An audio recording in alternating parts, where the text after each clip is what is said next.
අපි පිළිගන්න ඕන කාරණයක් තමයි අම්මා කිව්වොත් බුදු වෙන්නත් පුළුවන් කියලා. අම්මා කිව්වොත් දරුවන්ට බුදු වෙන්නත් පුළුවන්. අර මතකද මාතු පෝසක ජාතක කතා වස්තුවේ නැව කැඩුනට පස්සේ අපේ බෝධිසත්වය අම්මා කරේ තියාගෙන ගව් 7ක් මහ මුහුදේ පීනගෙන එනවට. පීනගෙන ආවට පස්සේ අම්මා මොකද්ද කියන්නේ? අම්මා කියනවා පින්නතුනේ මගේ පුතා මතු බුදු වෙන්න ඕන. බුදු වෙනවා. ඒ බුදු වෙන්නත් බලපාන්නේ පින්නතුනේ අම්මගේ වචනේ. අම්මා කිව්වේ බෝධිසත්වයන්ට බුදු වෙන්න ඕන කියලා බුද්ධත්වයේ ලබා ගන්න. අම්මා කිව්වොත් බුදු වෙන්නත් පුළුවන්.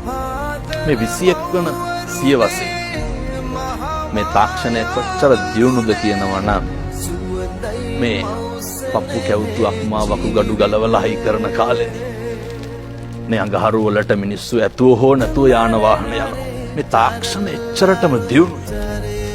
මේ විශ්ව එක ජගතෙක් පහළ වුණාද පින්නතුනේ මේ අම්මා කරන හාස්කම කරන්න. මොකක්ද පින්නතුනේ අම්මගේ හාස්කම?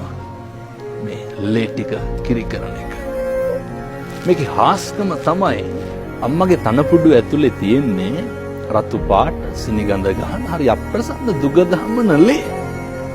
හැබැයි මොන జగතද මොන විද්‍යාඥයාද කිව්වේ මේ රතු පාට සිනිගඳ ගහන මේ ලේ ටික සුදු පාට හරි ගුණයි හරි පෝෂණීයයි හරි රහයි මේ මට්ටමට පරිවර්තනය වෙන්නේ කොතනින්ද?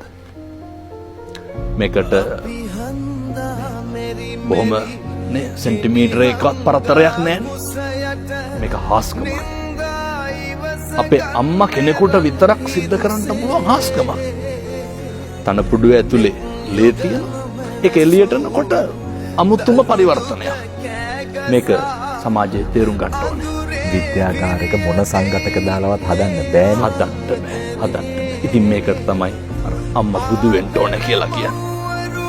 මේක හොයාගත්ත කෙනෙකුත් නෑ. අම්මගේ ලේ ටික කොහොමද කොතනින්ද කිරි වෙන්නේ කියලා. මේක අපේ අම්මලා කරන මම නැවතත් දේශනා කරන්නේ හාස්කම.